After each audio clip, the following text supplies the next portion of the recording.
মলয়সা sir, আপনি তো দীর্ঘদিন ধরে পারিবারিক আইন কানুন এগুলানে প্র্যাকটিস করছেন, আপনাকে ওয়ান অফ দ্য এক্সপার্ট ধরা হয়ে থাকে আর কি এই পারিবারিক আইন কানুনের ব্যাপারে। এই যে দেনমোহরের যে প্রেক্ষাপট, দেনমোহরের ব্যাপারে শরিয়া ল কি বলে, মুসলিম আইন কি বলে? পার্সোনাল ল যেটা আমরা বুঝি, আপনি বুঝি, আর সাধারণ দর্শকের জন্য বুঝি, তার মানে ব্যক্তিগত আইন। ব্যক্তিগত আইনটা কিন্তু ধর্মীয় আইন।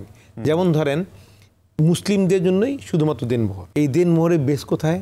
দেনমোহরের বেস হচ্ছে পবিত্র কোরআন শরীফে। সুতরাং কোরআন শরীফে বলে দেওয়া আছে সূরা নিসায় যে এখানে দেনমোহর দিতে হবে, এটা হচ্ছে মুসলিমদের রাইট। এই দেনমোহর প্রভিশন কিন্তু আপনি আর তিনটা যে বড় ধর্ম যে চর্চা আমাদের দেশে আছে বা সারা পৃথিবীতে আছে, যেমন ধরেন হিন্দু, খ্রিস্টান, বুদ্ধ, তাদের কিন্তু নাই। তার মানে এখানে নারীদেরকে সম্মানিত করা হয়েছে।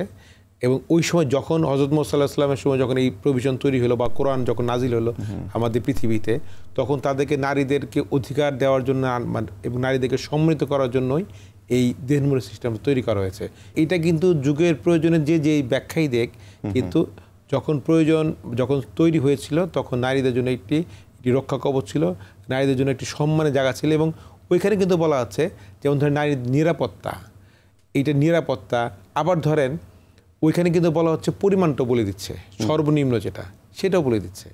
তো সুতরাং নিরাপত্তা বলেন, যাই বলেন। এবং আরেকটা কি বলছে যে নারীকে কতটুকু সম্মানিত করা হয়েছে, আগে বলা হচ্ছে যে মৃত ব্যক্তির সম্পত্তির থেকে আগে দেনমোহরটা আদায় হচ্ছে। পবিত্র ধর্ম, আধুনিক ধর্ম আমরা বলি ইসলাম, তো সেখানে নারীকে সম্মানিত করার জন্য এই সিস্টেমটা তৈরি করা হয়েছে।